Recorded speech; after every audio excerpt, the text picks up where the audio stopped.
booklet before we get too in-depth. The yellow booklet is specific to Cornerstone.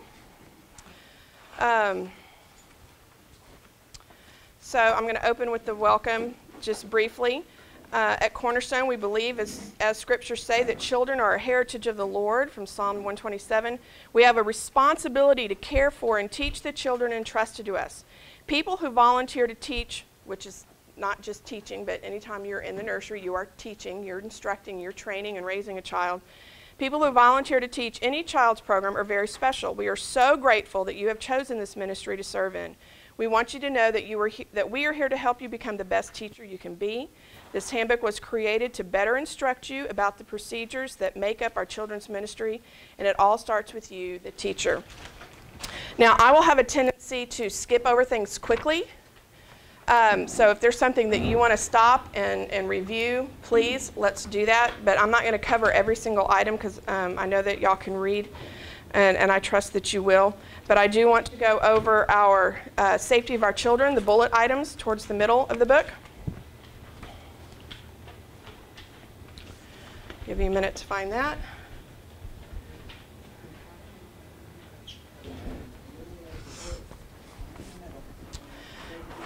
Right in the middle. All right, the first bullet point, all volunteers should complete the orientation on church's policies and procedures for the prevention of child abuse, which is what we're going to get through pretty quickly. This includes filling out an application and other paperwork needed for background checks. All exit doors and gates must be closed when children are present. No child leaves the room for any reason without an adult responsible for him or her. There must be 2 unrelated teachers in the classroom at all times when children are present. And I'm going to stop here and say this is one of the most questioned policies that we have. It is probably one of the most frustrating policies that we have. But can someone explain what that policy is? 2 unrelated persons, teachers? No? A husband and wife are related. They can teach together, but I need a third person who is not related to them in the room at that time. And it's been frustrating here at Cornerstone because couples like the Tassans love to teach together. And for a while they found it frustrating having to have a third person in the room, kind of like they're being babysat. But that is for your protection. It's for the church's protection. It's for the child's protection. It's for that family. I mean, there's just so many good reasons. It's just uncomfortable. So that's what the 2 unrelated teachers. So if you feel like you're in a room and there's, not enough kids to warrant you being there, sadly, because of this 2 unrelated, we really need you to be there. So, kids work like a Abby or Elizabeth or something in that situation, does that satisfy the policy? Yes, as long as Elizabeth is not your third person. If you and Jen, yes, yes. There is a number system in place for the infants and toddlers. A number is placed on the back of the child, and one is given to the parent to claim the child at pickup time. If it is for the safety reasons that we use this system, even if you do know the parents. All right, I needed to update this. We now use the stickers. They still have the numbers on them, but y'all are familiar with the stickers. One half goes with the parent, the other half goes on the back of the child. Again, being a small church, we have found this to be a very frustrating rule. We all get to know each other over time. We become very familiar with each other, and we are very trusting of each other. However, I cannot tell you the number of times we've had a visitor here and say how disturbed they were by seeing children being released to someone without the sticker, or to an older sibling, that the visitor had no idea that that child was an older sibling. I mean, it's just very disturbing to them. And what they're looking for when they walk in the door, and I have to be reminded of this constantly. So that's why I have days like this. The later you have an opportunity to tell me these things. When visitors walk in the door and they have children, they want to feel like their children are safe, secure, loved, and well cared for, and that they're going to be there when they come back.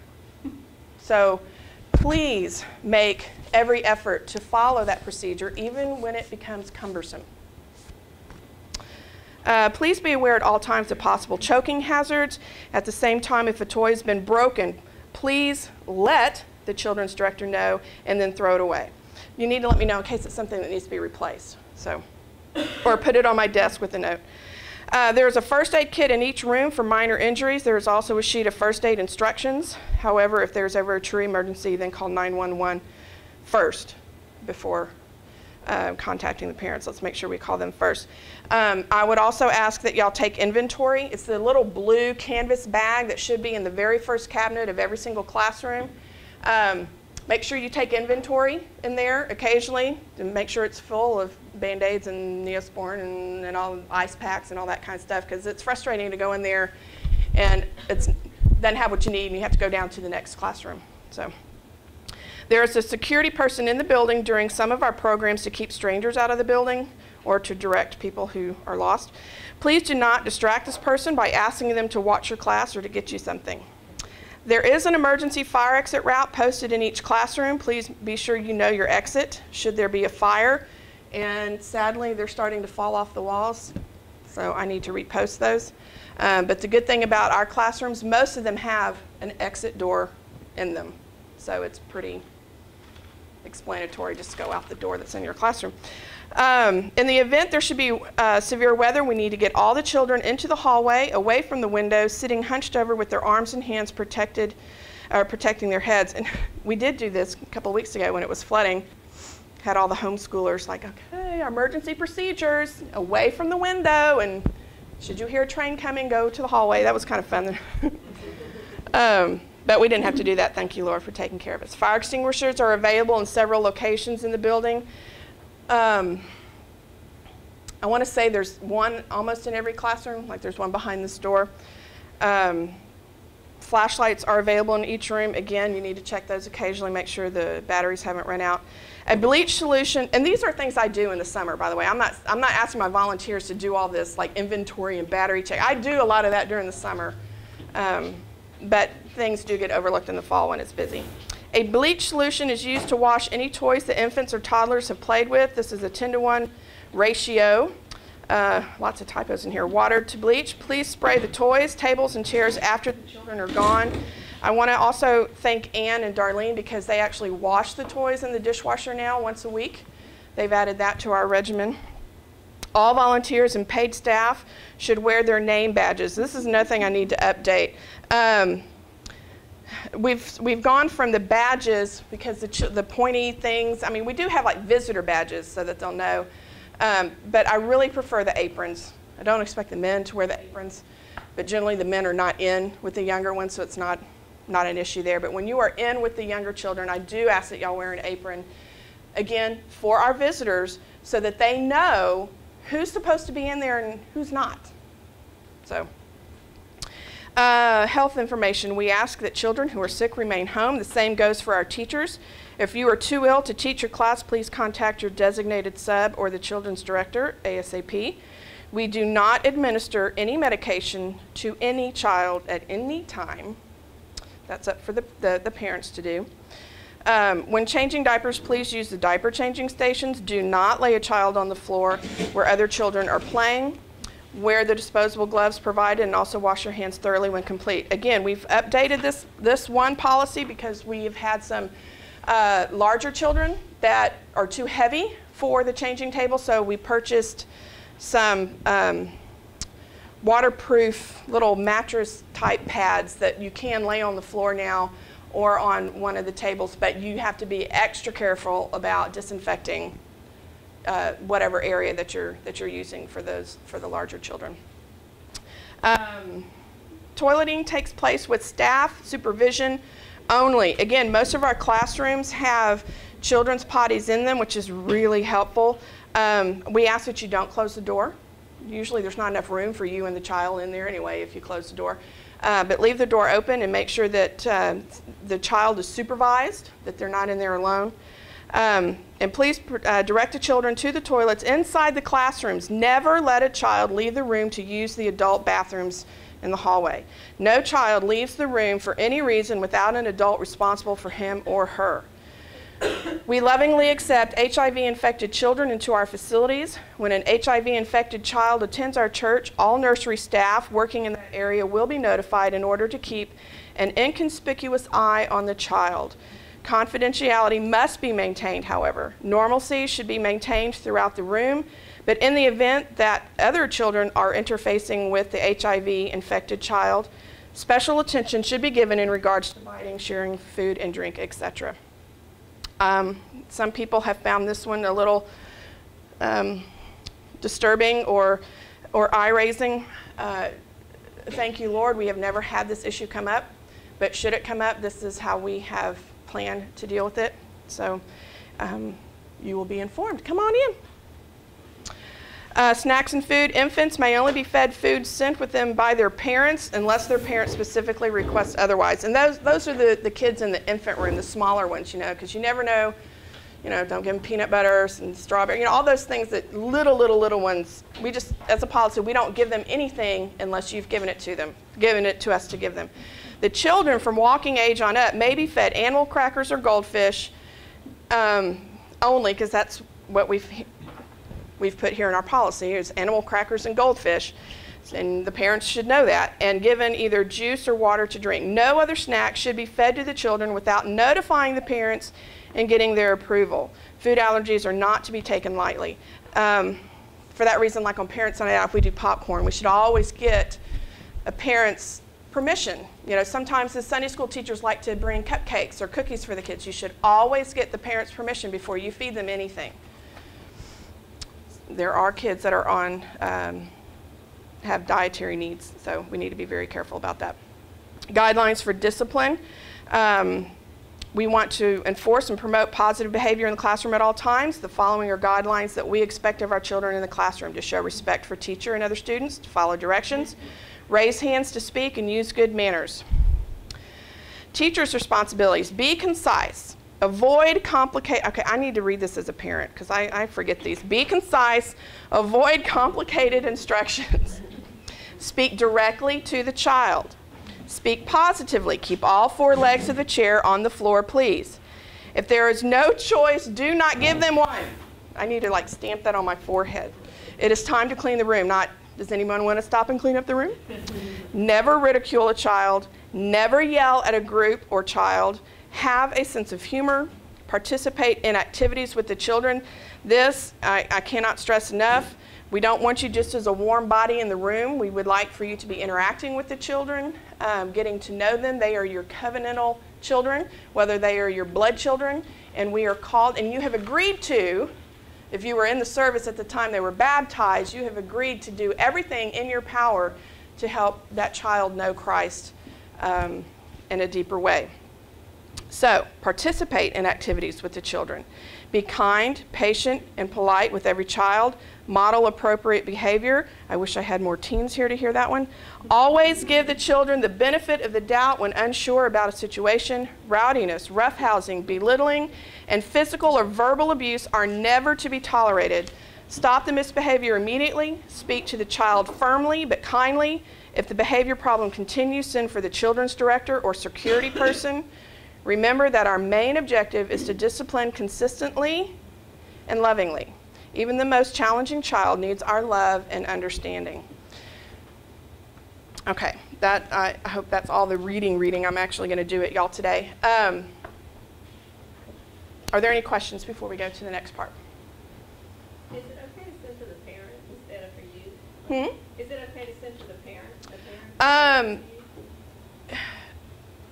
I would like to know. That was one of the reasons why we started using the texting phones in there, so that y'all would text me and I could come and discern what the situation is. While the parent needs to know, the incident can either wait until worship is over to allow that family to continue in worship, or is it severe enough to actually pull them away from worship? A lot of times it's just removing them from the room, and I can take them from the room in the hallway and give them a breather, or this is very rare. Usually, yeah. Yes. Yeah.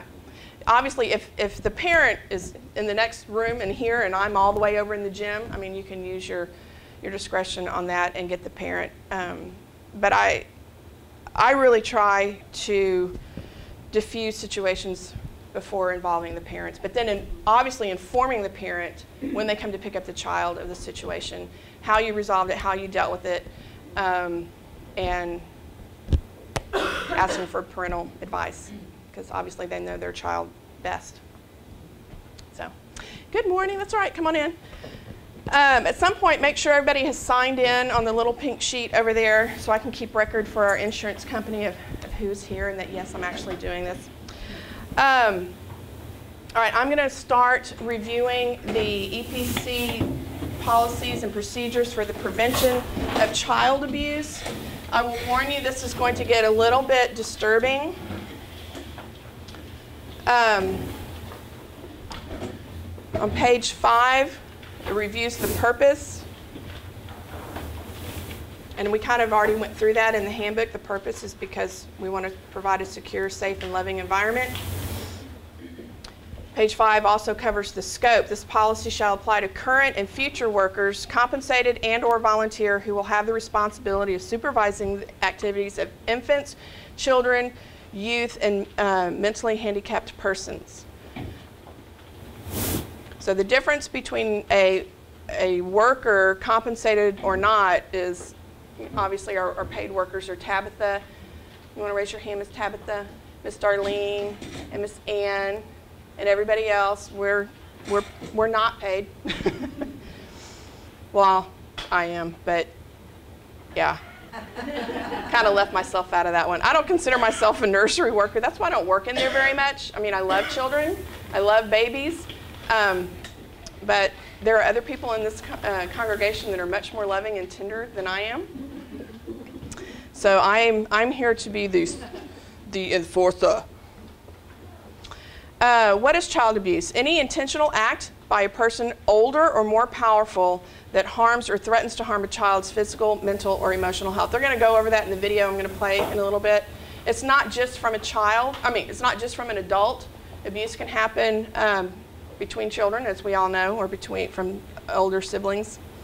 What is sexual abuse? Contact between a child and someone older or more powerful, and this sexual abuse can include physical contact, which comes to mind first, inappropriate conversation, and inappropriate photos. I thought that interesting because that's not generally what comes to mind when I think of sexual abuse, but anything that's going to be opening the door to a sexual world to a child really is abusive and inappropriate. Worker enlistment, 6 months attendance. You do not need to be a member. We love for you to be a member, but 6 months of regular attendance is required. Filling out the blue folder, which is basically the information that you have in front of you, the stapled packet, and I think almost all of y'all have already completed that. Abby and Raven, y'all will need to complete that for me since y'all have not done so yet, because I will need your parents' signatures. And background checks. The paperwork in front of you gives us permission to run the background check. Only adults are subject to background checks. The teens are not by law. We have switched services, so I haven't used the new company yet. It used to be that Jean did all the background checks, and I never saw anything unless a red flag came up. But now I'll be the one doing that. Sorry, I shouldn't have just hit the microphone. Are y'all awake out there? And the other thing I want to say, we also have a new insurance provider, and I believe we're going to be subject to this lovely time together at least once every 2 years. So I will need to be offering it at least twice a year to make sure everyone can get in. And more than likely, we will be requiring you to be rechecked every 2 years on your background checks, not just once. So those are changes that are not covered in your booklet. Worker training. Each new worker will be given the legal definition of child abuse in writing, which is what is right before you, as well as the policy of the church on reporting of child abuse. This will help workers identify child abuse in the future if they've seen signs of it. All right, going over the different forms that are in there. I'm not going to go over because most of y'all have already reviewed it. Worker supervision, the 2 unrelated rule, we went over that. If 2 volunteers are married or mother-daughter, then we need to have another person volunteer in that room that is not related. Unannounced visits. I do this quite often. I probably need to change my schedule because I think it's becoming routine is when I go by and check on the rooms, but this does happen. And parents, you are also welcome to make unannounced visits. However, I know that our workers would love for you to say, could you just please peek through the door and not enter the room? Because not only does your child get excited, the whole class gets excited thinking that mommy's coming, or why did little Timmy's mom come, but where's my mom? So it just sets off a whole chain reaction of events. So, but we do invite you to make unsupervised checks. Just we ask that you peek through the window first. And if your child is crying, we don't want you to come in. It is okay to leave a crying child in the nursery. We will come get you if it becomes a point where they're inconsolable or it's just an unhealthy situation. But we are here to love your children, and part of the way that we love you is to help you in that process of separation anxiety, which every single child goes through. And Miss Darlene has been here for 17, 18, 9 years. She's gone through it a lot, and she's very experienced in it. And she is very loving, as are Tabitha and Ann. But this is not new to us. But I know, and I remember when I went through it, it's just so unnerving. And you feel like such a horrible person leaving your crying child. But that's what we're here for both you and for the child. So we hope that you will trust us enough to do that. No private counseling.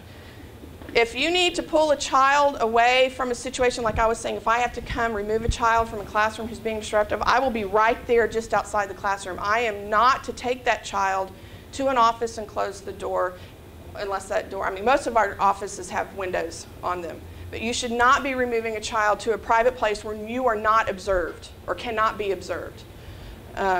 And that goes for our staff as well. Our pastors are very conscious about that when they have people come in for counseling.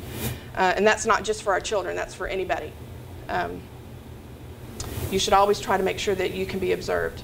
Occasional volunteer worker must go through the entire process. Teens are not excluded from the background check. I mean, from the paperwork or in the training, but they are excluded from the background check. So even if you're only going in there once every 6 months, you still have to go through the whole process. And we're glad that you're there once every 6 months, because that means somebody else didn't have to do it. So the more we have, the easier it is. Supervision of volunteers, parental permission. If you're removing a child, or if you want to meet with that child, if you want to be a mentor with that child, or if you want to, I don't know, counsel the child in any way, you really need to have their parents' permission. We already went through that, the open doors or the window doors, check in and check out. Volunteers, you really need to be, and workers, you need to be on the ball when checking in and checking out is going on. That's why it's important that our volunteers are here on time, because it's very hectic, particularly when it's between Sunday school and worship. That whole little rotation that goes on. If you're not in place in time before that happens, it sets off a whole chain reaction in the other classrooms. It's kind of like an airport. If one room is late, the next room gets late because that volunteer may need to switch rooms, and it just sets off a whole thing. So we really ask that, number one, you be on the ball on who's dropping off and who's picking up, particularly if they're visitors. We need to be very conscious of that and very sensitive to their concerns. And education is another way that we are supervising everything that's going on. Child abuse reporting, it is required by law. It's going to go over that in the video for you. In Texas, if you suspect child abuse, I don't think suspecting is required, but if you know that it's going on, if it's suspected, we want you to come to your ministry leader, whatever ministry is going on, or being observed, or if the youth comes in, then you should definitely go to Nathan or Carter. If it's a child, you should come to me and Nathan and Carter, because we'll all three be involved. But if you're sure, if you've observed it, you are required by law to report that to the Harris County Protective Service for Children and Adults. So I gave you that phone number. But your packet also has some good information on how to report and how to record it. So that's why I always ask y'all to keep your little blue books after you've filled out the paperwork so that you can have that for reference purposes. You can do it online, Yes, you can. Yeah. and it can be totally anonymous. Yes. And I think there are laws that protect you. So if you have a fear of, well, what's going to happen to me if I report this, there are. Well, as a teacher, I had to do it a few times, and I don't even think I had to leave a phone number or a name or anything. I could be completely anonymous, but just say I had a concern, and this is my concern, and this is why. And Right. it was their job to follow up with the family. I think in going over some of this, I did see that if the police become involved, then your name will be taken only for the police purposes, so for questioning. So, insurance, it's a necessary evil, but we do have liability coverage, which is why we're going through all of this, which is sad that insurance is prompting us to do this. We should be willing to do this without being told to do it, but it's tedious and time-consuming, so unfortunately, we weren't doing that until insurance did require it of us, but our ministry is so much better for that. Conclusion, be prepared. Prevention versus reaction. This is something I'm working on just in general in my life, to be thinking ahead and proactive instead of reacting to situations. No automatic protection from evil. The conclusion paragraphs that are in there are awfully good. Just because we are believers in Christ and He is our Lord and Savior and in control of every aspect of our lives in the world, we are not guaranteed to be protected from evil on this side of heaven. So we need to be diligent. And that's why we are to be lovers of justice and mercy. Watch and be ready. And we would like to be a church that cares. I guess that's it. We don't need to do all that. Okay, this lovely video. Pardon me for a minute while oh, sorry, Abby. She's going to kill me. Sorry. Where'd it go? There it is. Okay, I'm going to give a disclaimer. These video sections are disturbing. But you're not going to see anything disturbing, and they're not really going to say anything graphic. But it's just the whole. I've had to watch this a couple times preparing for today, and I'm starting to get goosebumps. It just creeps me out, for lack of a better term. But I do want y'all to pay attention and be aware that we live in a fallen world, and this is one of the results of them. But we are here to protect the children as much as we can, and teens. It goes over a lot of teen issues. So. Here we go. And I couldn't get it to go full screen, I'm sorry to say. If you have a question, we can pause it. In recent years, our society has begun to understand the widespread nature of child sexual abuse. Studies estimate that one female child out of every 3 and one male child out of 7 will be sexually abused before the child reaches 18 years of age. Conservative estimates reveal nearly 60 million survivors of childhood sexual abuse living in America today. Sexual abuse should never happen in ministry, but the church and Christian ministries have experienced the devastating impact. Sexual abuse is not limited to any racial, ethnic, or socioeconomic class. And sexual abuse is no respecter of any religious denomination or creed. It can happen anywhere. Parents send their children to Christian ministries for the positive experience of Christian growth and fellowship. Obviously, this positive experience is shattered if a child is sexually abused while participating in ministry. As a volunteer or staff member in your Christian ministry, what can you do to help prevent sexual abuse? The answer is plenty. Simply having an awareness of the basic characteristics of a sexual abuser, the process by which an abuser picks and prepares a child for abuse, and the indicators that a child is being or has been sexually abused can equip you to help prevent abuse in your ministry. The purpose of this training is to help you develop a greater awareness of the issues involved in child sexual abuse and help you protect the children in your ministry. Also, The principles you learn here can help protect you and other staff members or volunteers from being in positions of risk and to safeguard the mission and reputation of your ministry. There will be an examination at the end of this training. To assist you in understanding the material that will be presented, there is a worksheet that will closely follow the training. On the right of this page is a link that will pause the training and allow you to access the worksheet and print it for note-taking. The completed worksheet is a valuable resource tool that can be used as reference in the future. Thank you for ministering to children by serving in your Christian ministry. Without you, the growth, fellowship, and mentoring of children and students made possible by Christian Ministries would not be possible. All right, before I go on to the first section, I'm going to pause. We will do the quiz at the end, but we're going to do it all together. This is part of our new, or provided by the company that's now doing our background check, so that when I submit the information on the forms, when a new volunteer comes, they're given a link to watch this video on their computer, take the exam on the computer, and it sends back a report that, one, I know they went through the training, I know how well they paid attention to the training, and that this will hopefully be all the training that is required sometime in the future, although we can't cover specific to Cornerstone information. But I really like the fact that they've made it a lot easier to make sure people are actually going through the training. Oh, and before we go on, I want to do our first door prize before things get really hairy and in case Kelly has to leave. They're underneath someone's chair. There's 6 of them, so only one at this time. We'll do the other 5 later. The first one to come up with something taped to the bottom of their chair.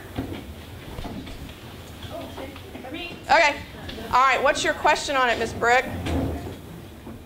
What is the purpose of the background check? Make sure someone does not have a criminal record. Yes, and it is just a criminal background check that we do. Why would we need to know if they have a criminal record? So that they don't have any violations involving children on that record. There you go. Okay, criminal is a broad term, but we. Rob the bank and it's okay. Well, no, it's probably not okay. But yeah, I will tell you, we will be open to reviewing a case if it's not anything that if it's not related to children. If it's related to children, off the board, end of discussion. I'm sorry, we love you. We will love you and serve you in this church, but we will not let you minister to our children. If it's anything else, we are open to discussion, seeing how your life is being restored through Christ and the work that He's doing on you, because there is forgiveness in this world. Thank you, Lord. But that is the purpose of a background check. And your prize, Miss Brooke, is a cow with a free breakfast item each month.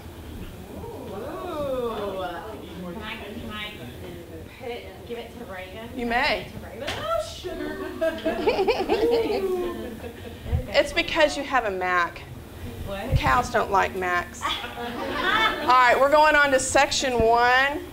And these are all about 5 minutes apiece. They're not Section horribly 1, long. Child abuse. How is it defined?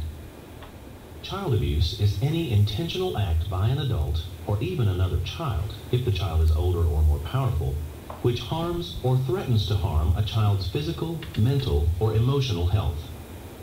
The adult can be a parent, a teacher, a youth leader, or any person in a position of trust. This training will deal primarily with child sexual abuse, which is defined as sexual contact between a child and an adult, or between a child and an older child or more powerful person, or the use of a child for sexual gratification. Sexual abuse can occur with or without physical contact and can include inappropriate sexual conversation or showing a child pornographic images or photographs. As mentioned earlier, sexual abuse can be inflicted on a child by another child if the abusing child is older, stronger, or in some way has an advantage in the balance of power. Power can exist in the form of greater physical strength, mental capacity, social hierarchy, or greater maturity. It is important to note here that there are other forms of child abuse besides sexual abuse. Physical abuse is any non-accidental physical contact that causes pain or injury to a child. Examples of physical abuse include hitting, shaking, slapping, scalding, strangling, biting, burning, or kicking a child. Neglect occurs when a caregiver fails to provide basic needs like food, water, supervision, medical care, clothing, housing, or educational needs. Forms of neglect include abandonment, inadequate supervision, and allowing known health hazards in the child's home. Emotional abuse occurs when one uses words or takes actions that cause extreme emotional pain, often with no visible injury. Examples of emotional abuse include humiliating a child, use of threats of extreme and unreasonable punishment, and threat of physical pain or death. As mentioned earlier, this training will be focusing on sexual abuse and child molestation. Consider these facts about child sexual abuse. According to multiple broad-based studies, 1 out of 3 girls and 1 out of 7 boys will be sexually abused before they reach age 18. Almost 90% of child sexual abuse cases involve a perpetrator that the child knows and trusts, such as a care provider, family friend, coach, youth leader, Sunday school teacher, or ministry volunteer.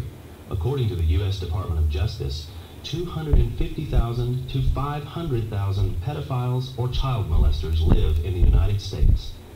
Convicted child molesters abusing girls have an average of 52 victims before criminal prosecution and conviction.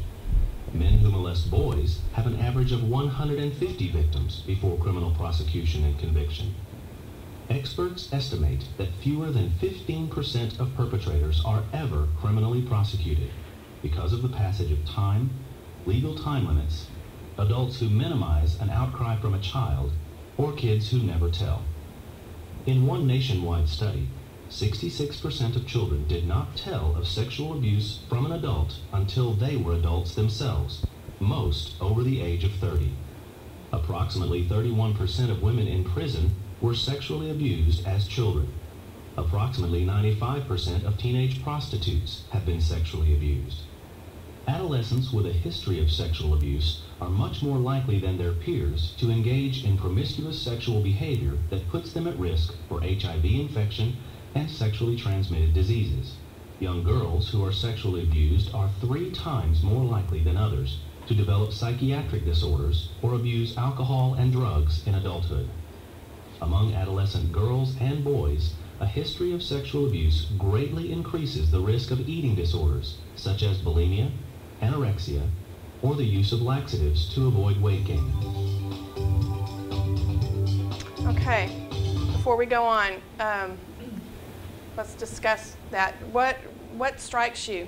What is one thing that would pop out from you from that first segment? The number of victims from what are called. 1 out of 3 girls, 1 out of 7 boys. I remember when I was teaching that number to a group of teens a couple years ago when we were going through the orientation. That just kind of went right over their head, and then I asked them to name a couple of their friends. Come up with 10 friends, and if you applied that statistic, there's a good chance that 2 of those people in that 10 have been abused, and you don't know about it. So that is very, very disturbing number. Was there another? There were quite a few actually in that segment, disturbing numbers. Is there anything else that stood out? Less than 15%. Yes, that's very scary. And you always hear about how they're registered and you can go find out where they are, but that's only 15% that we know about. Yes, that's upsetting. God is good to us to protect us so well. Anything else? Raven, anything else stand out to you? Can I zero in on you? You got it all? I have 3 girls and I have 3. Yeah. What about the numbers? The numbers of victims before a perpetrator is ever found out. 105, 150 boys and 52 girls before they're ever discovered. Abby and I were watching What Would You Do last night on TV. I think that's what it's called. And this is a what would you do moment, you know? There was a disturbing one that was going to break up a marriage. You know, are you willing to break up a marriage over this issue or a family? I mean, it's just, and I'm thinking that's why it doesn't get reported, because there's so much involved. You love that child, you want to protect that child, but there's just a whole gamut of issues related to that. So, yes, we are called to seek mercy and justice at all times, and those numbers were very disturbing to me the first time I heard it. Anything else before we go on to segment 2? I think the fact, for me, the biggest thing is that it's someone you trust or know, because anyone that I know that's been molested or abused, they always is in their family. Exactly. You know, we teach our kids stranger danger, Yeah. but it's the people that you know. Yeah, that was, I think it was 90% of the time, it's someone that child knew and trusted.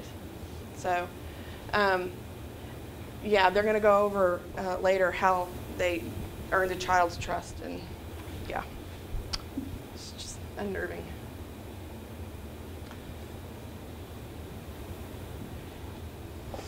Section 2, the impact of sexual abuse. Sexual abuse of a child hurts families, relationships, and ministries, but the most devastating impact is on the sexual abuse victim. Some people, even those in ministry, suspect that the frequency or impact of sexual abuse has been blown out of proportion by the media or pop psychology. Those who work with abuse survivors now realize that sexual abuse creates long-term symptoms with devastating impacts. Sexual abuse is a violation of the victim's body, personal boundaries, and trust. It destroys the victim's sense of individual value, treating him or her as a sexual object rather than a human being with needs, desires, and personal rights.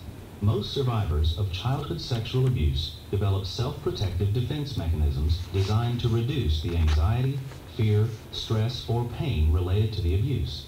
These defense mechanisms may include denial, repression, or rationalization. Denial allows a victim to rewrite his or her personal history, creating a more acceptable reality. Denial keeps many children from telling anyone about the abuse. Repression keeps painful memories or emotions from coming into conscious awareness by an involuntary removal of the painful event from the victim's consciousness. Rationalization is making up reasonable excuses for unacceptable behaviors.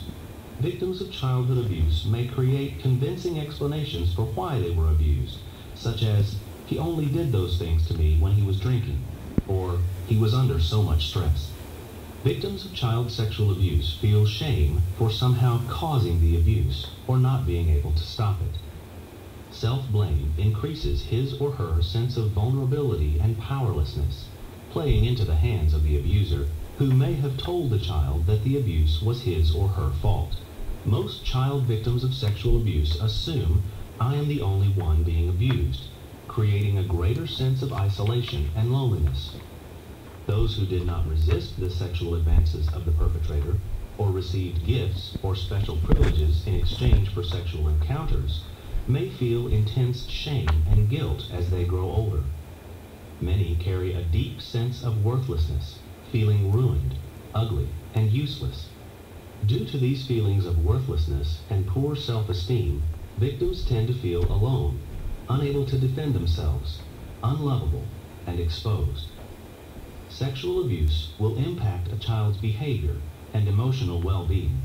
A victim's emotional response to sexual abuse may include depression, thoughts of suicide, or thoughts of killing others.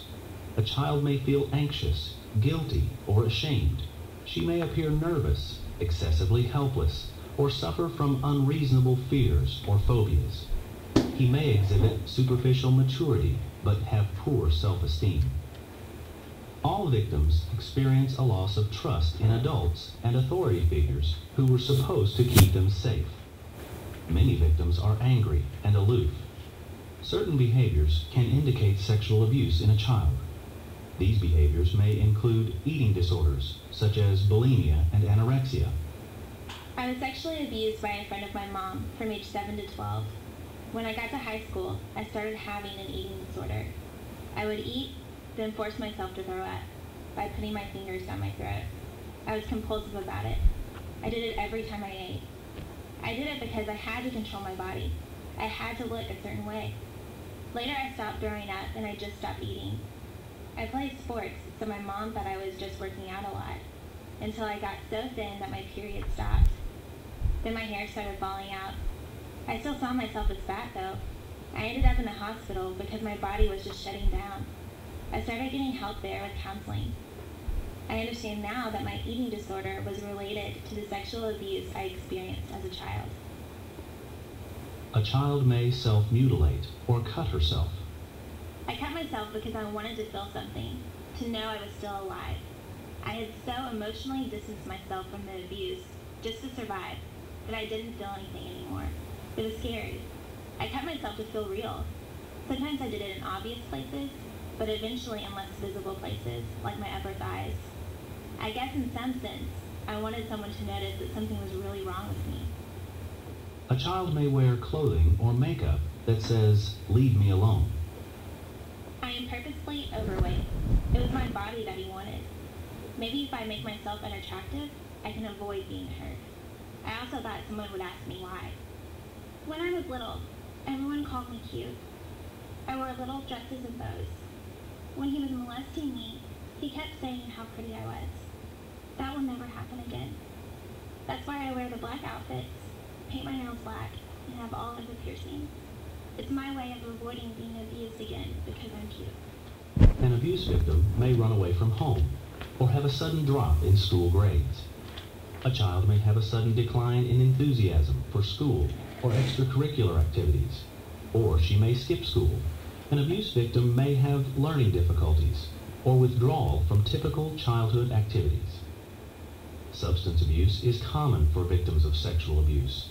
Drugs and alcohol are used as an escape, a way to self-medicate. Bedwetting, nightmares, and sleep disturbances may occur. An abuse victim may show poor impulse control, defiance, rebellion, or aggressiveness. I was so angry. I just couldn't get along with anyone. Not my parents, not my friends. I got in lots of fights at school. It's like I had to prove to myself that I wasn't gay, so I got in lots of fights. An abuse victim may exhibit strong affection-seeking behaviors. In addition to emotional and behavioral impacts, studies indicate that sexual abuse of a child can lead to a destructive view of sex and intimacy. Victims of sexual abuse are more likely than their unmolested peers to engage in sexually promiscuous behavior or repeat the abusive behavior by molesting younger children. Abused children may struggle with gender identification and sexual orientation. Because of sexually promiscuous behavior, they are more likely to suffer from venereal diseases. The impact of sexual abuse on a young person can be crippling and lifelong. When a child is sexually abused by a spiritual leader in the context of ministry activities, there are additional wounds that devastate the child and defeat the purpose of ministry. Abuse victims who were victimized by a spiritual leader or in the context of ministry describe having experienced a crisis in their spiritual life, questioning faith in God or in His power to protect. They lose trust in God and representatives of the church because they feel as though spiritual interest was used as a lure to abuse them. They fear being blamed or disbelieved if the abuser is well liked or respected. They fear ostracism by the church or ministry community and grieve over the loss of a relationship with the spiritual leader or mentor. Abuse victims may feel they can no longer be a part of the church or ministry. A child victimized by a volunteer or spiritual leader in Christian ministry may refuse to return to ministry places or functions.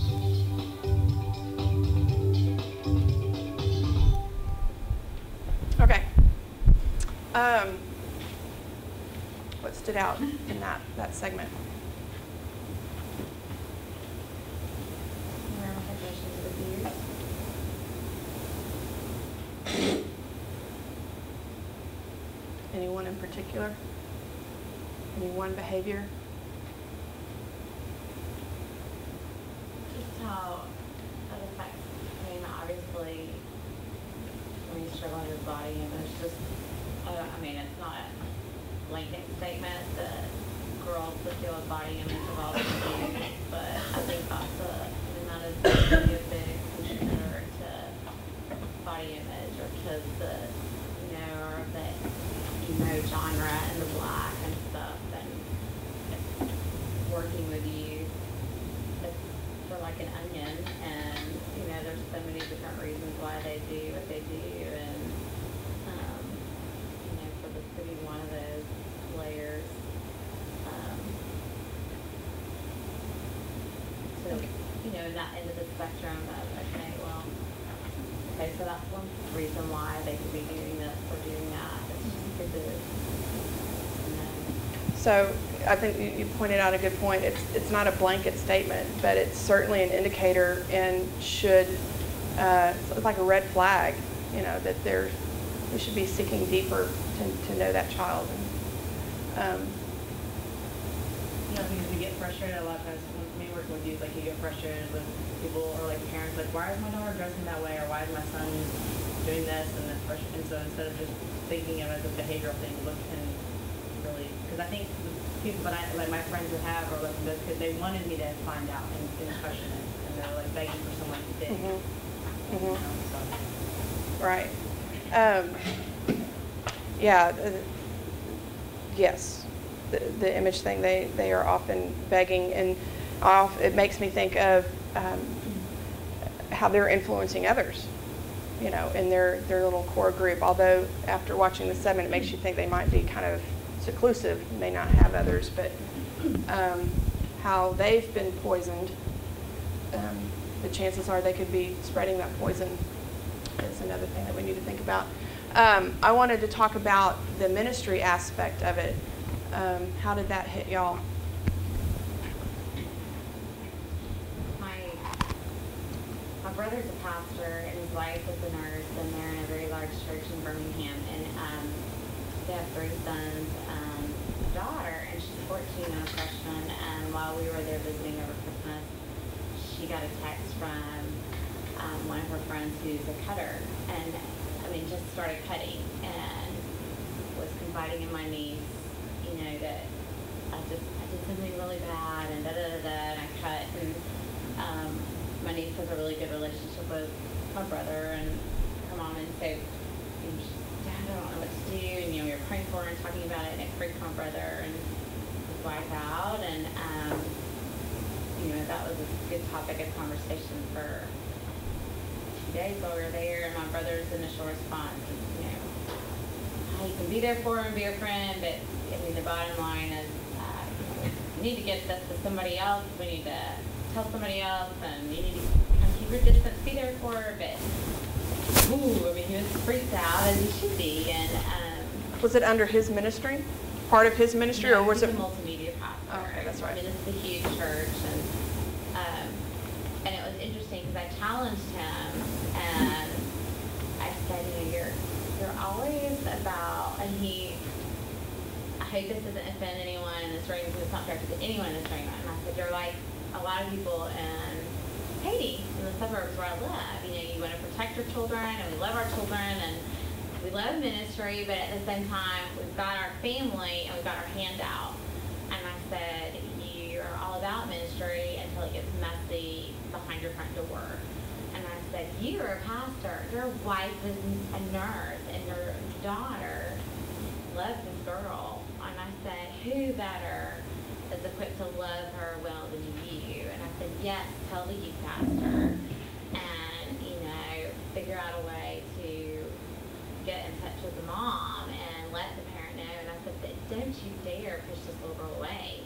Like, bring her in your home, show her what a loving family is about, love her even more. I said, if anything, draw this girl in and let Laura keep up communication. I said, you have the blessing of a 14-year-old daughter that confides in you and your wife and tells you everything and shows you text messages. And I said, how many parents would give their right arm to have a 14-year-old daughter that does that? And I was like, if you encourage Laura to keep her distance from this girl, I will kick you in the jimmy. And I said, because you have a blessing right here and a chance to be Jesus to this what's going on behind this little girl who's cutting, and you've got a chance to find out. And so he, started crying. He's like, I don't know. And I was like, no, you do know. You just don't want to hear the truth, especially from your baby sister. Because usually you're the one telling me the truth. And so, that's the thing that I think about with all of that. And while I led to a trip with Shepherding a Child's Heart, one of the books that's like my Bible of parenting is Ross Campbell and How to Really Love Your Child. And he talks about the love tank and how there's 90% of the time behind, the child's behavior, there's something behind it, whether, it's attention or, their walk with Jesus or whatever. And whether it's abuse or, something at home or anger management or whatever, there always is something behind it. And I think as ministry workers, even if they're acting out, whether it's, their special needs or they're getting enough sleep or whatever it is, there's something behind behavior. That doesn't mean there's any discipline, but it's good to see that and think about, the older they get, how it manifests in their behavior or. Well, I think it's interesting that your friend, because they keep talking about how much the victims don't speak, and to hear that someone actually spoke up.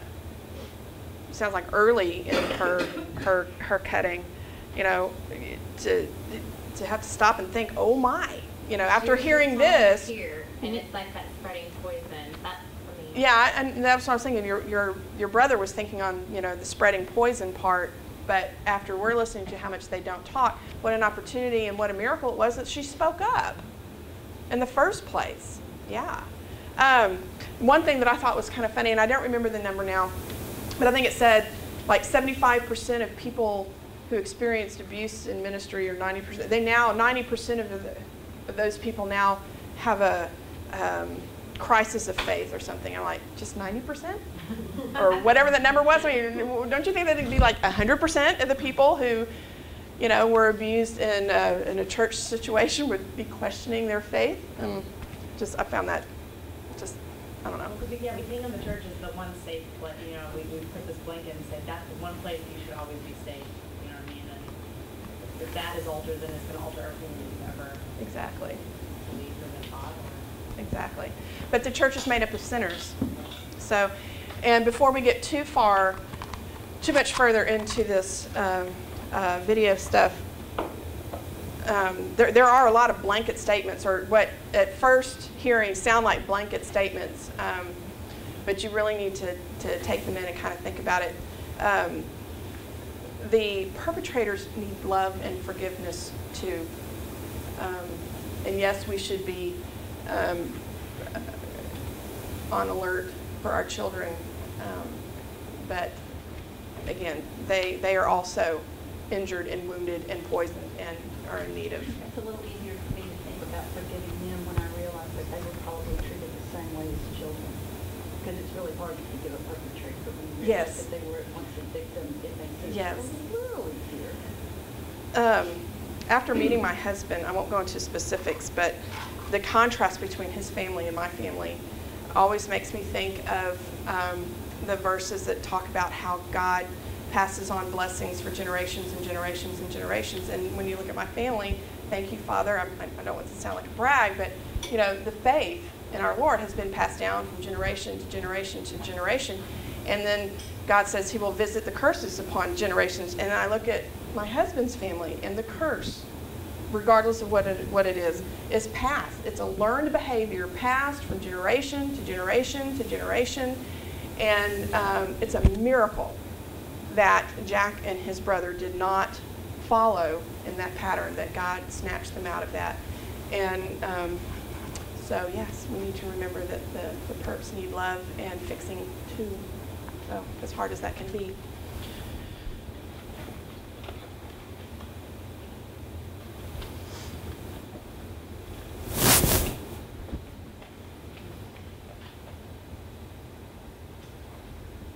Section 3, recognizing child molesters, patterns of behavior, and methods of operation. For many years, parents taught children about stranger danger in an attempt to prepare children for the threat represented by strangers, men or women unknown to the parent or child. With respect to sexual abuse, however, stranger danger poses a smaller risk to most children than danger from known and trusted individuals. Almost 90% of sexually abused children are abused by someone they know and trust.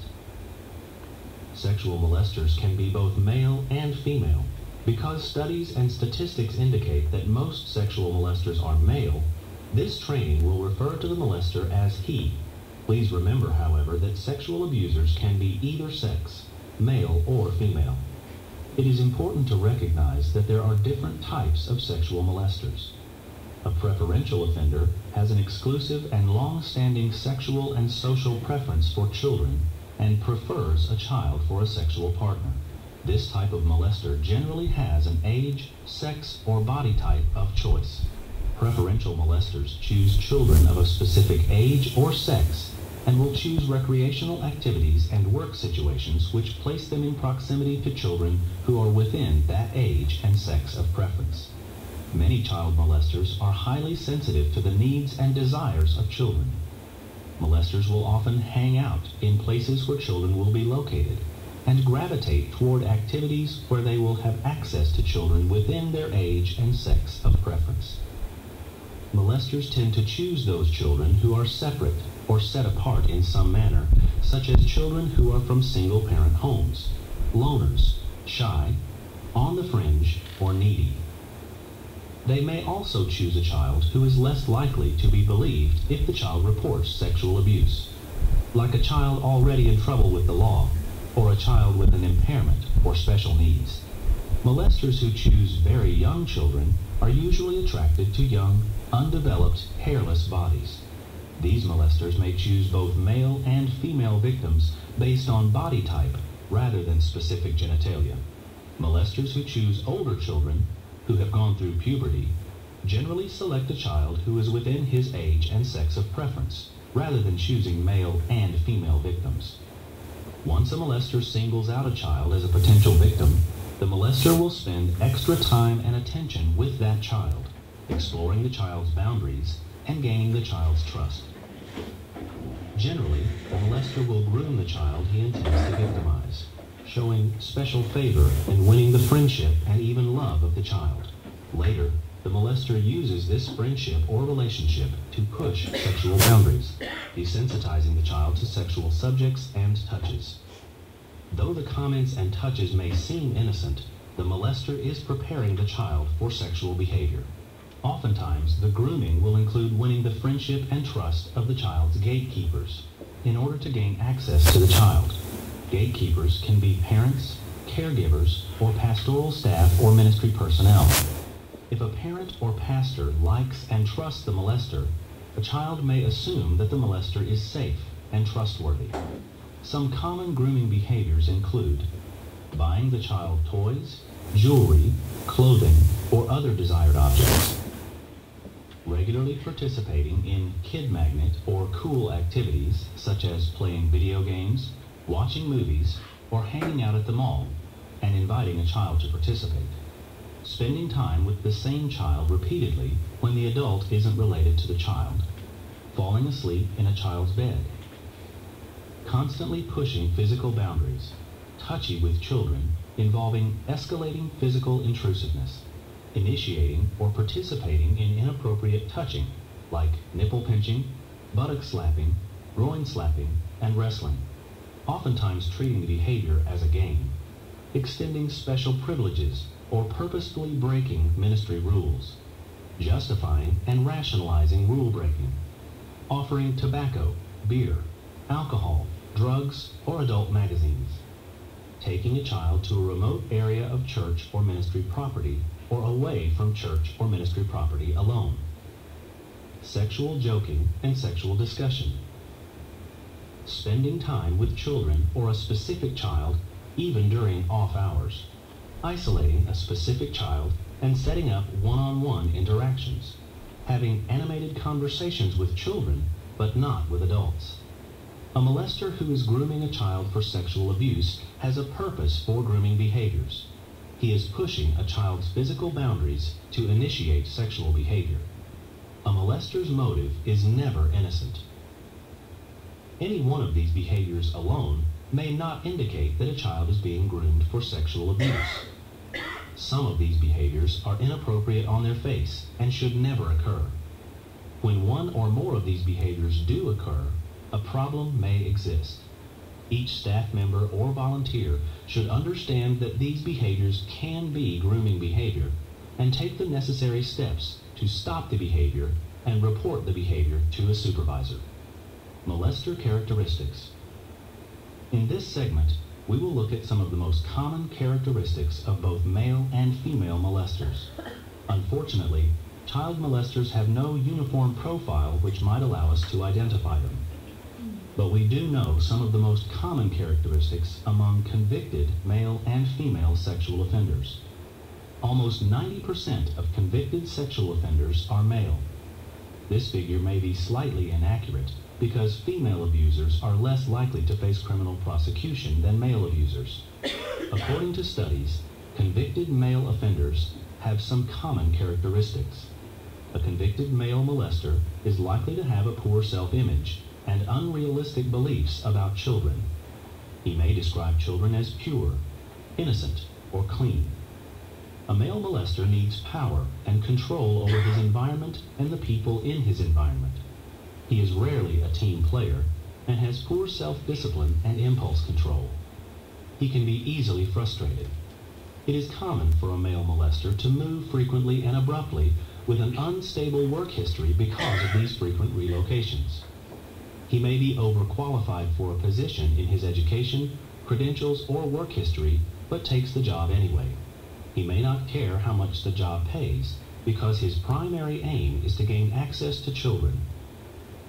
He prefers interaction with children rather than adults and has limited social interaction with people of his own age.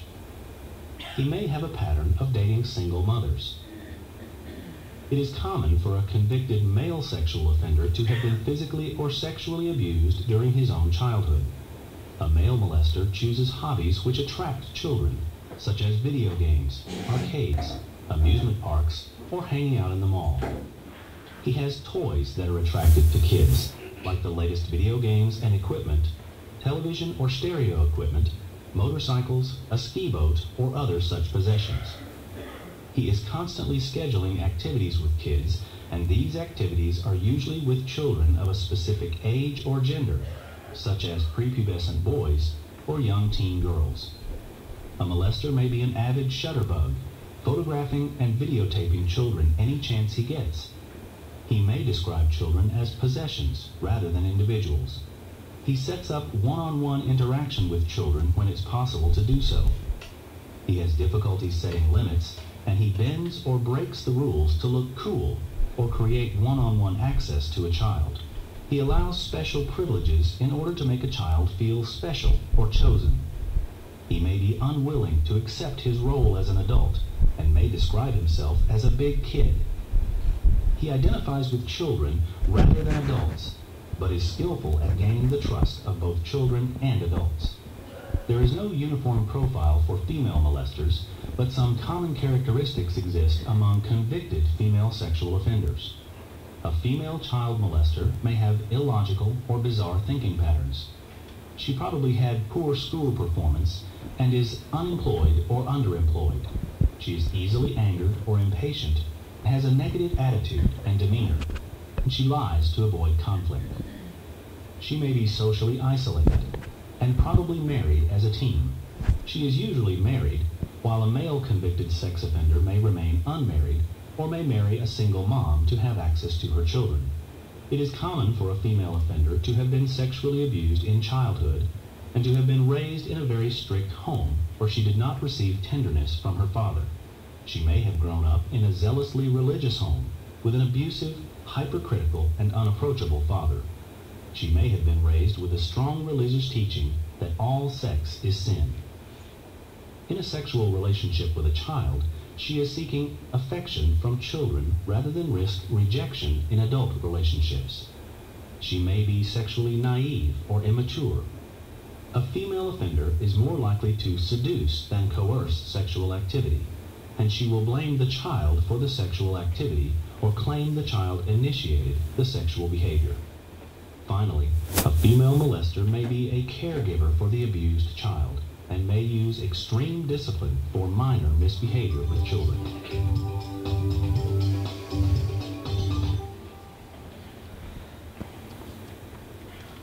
Thoughts on this segment? Creeping you out yet? I feel bad for all the pictures. It's like families. Like that poor dad and daughter. Well, yeah, you know, a lot of these are really pretty people, but then when that one very stern-looking older man, I was like, oh, that's kind of out of the norm. But what it tells you is that molesters look normal. Mm-hmm. I mean, obviously these aren't pictures of molesters. These are real people, right? You know, with good families. Right. Molesters look just the same, so it's hard to tell.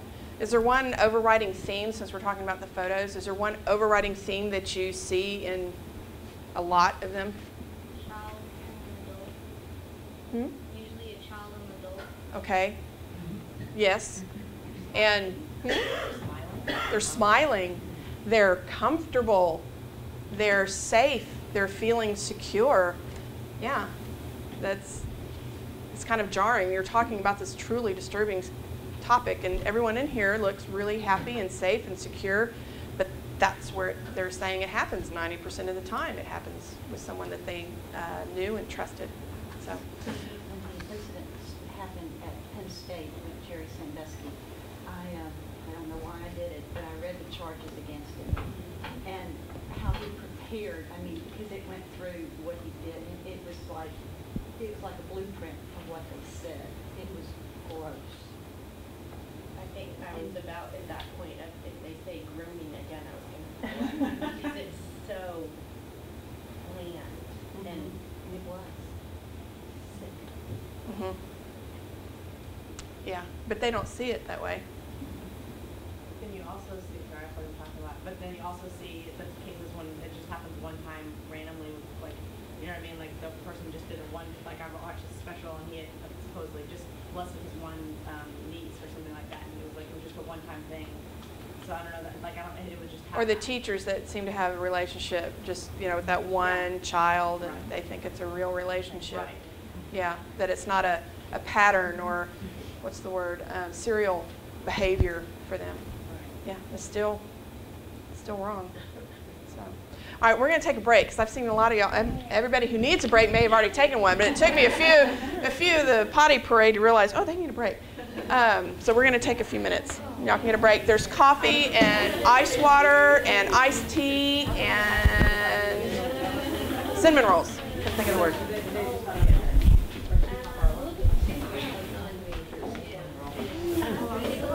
I should fill out all those forms as well, or do you want me to wait until I?